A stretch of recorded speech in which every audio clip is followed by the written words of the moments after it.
Well, we've been building custom cars for a long time. I have always been a huge fan of Gone in 60 Seconds. Toby Halicki actually was the star along with Eleanor in 1974. Like you were mentioning, the 73 Mustang Fastback, there was actually one car that did all the stunts in that movie. Wow. Unlike the remake made in 2000 with Nicolas Cage, there were 11. When the movie was released in 2000, I was just shocked. And being a car builder, I definitely wanted to build that car. We tried to contact Gone in 60 Seconds, and finally got called back.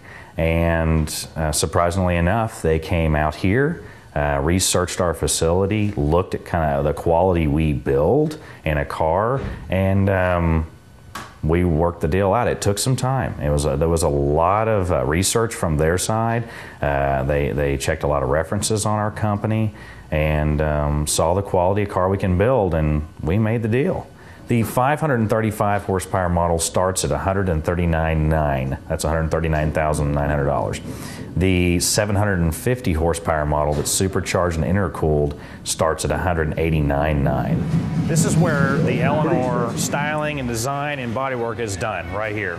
After metal fabrication, then the car comes here to get the Eleanor parts installed on it. People that inquire about the cars wonder if there is another color available. Yes, there is. Actually, the colors are endless. A person can choose anything they want, but inevitably they order pepper gray because that is the color of the car that was in the movie. Right. 90% of the people that order cars from us order the pepper gray color. Yeah. This is the most intricate part of the whole car. The icon of the Mustang says paint, paint, paint. Yeah. And I believe that. People really, really, really praise our paint and body. Yeah. We quote 4 months right now on a build. Contractually. We are, again, like we said, we are about 2 months early right now. We're 2 months ahead on each vehicle as it sits right now. This is a completed, licensed, Gone in 60 Seconds Eleanor.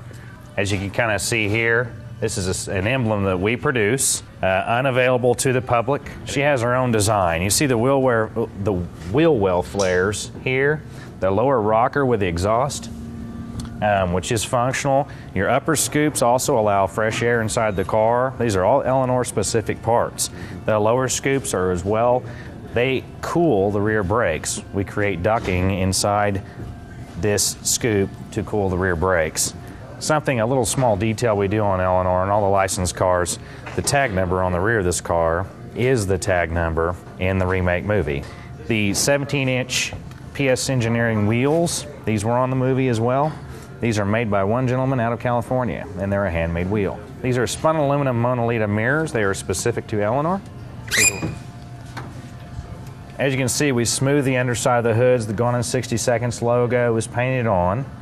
We also have our parts, like our valve covers and our air cleaner, exclusive to our cars. Mass flow fuel injection is the most important part of the drivetrain, in my opinion. This created reliability in the car.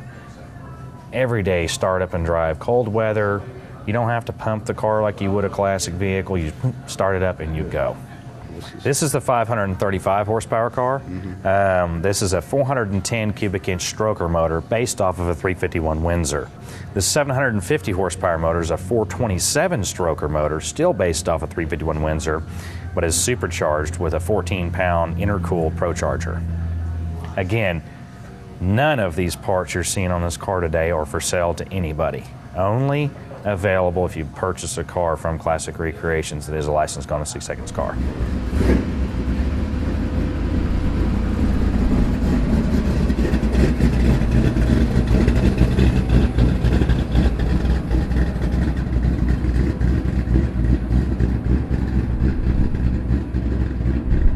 Incredible. This car, it's just so much fun to drive.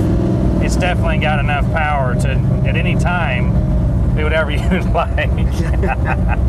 This is 535 horsepower, 505 foot-pounds of torque. We've had this car here up to 151 miles an hour.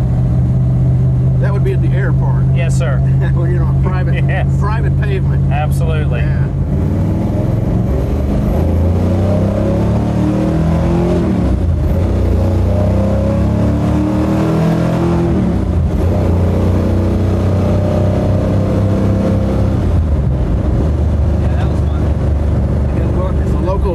police kind of turn their heads every time you drive by?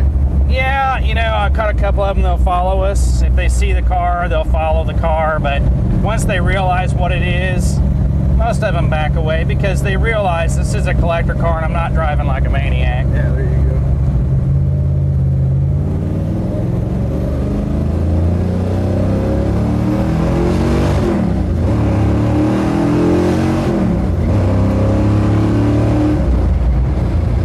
It's a little bit of a feel for some muscle, you know. So how was your first experience with Eleanor? I love Eleanor. Good deal, man. That's what I want to hear.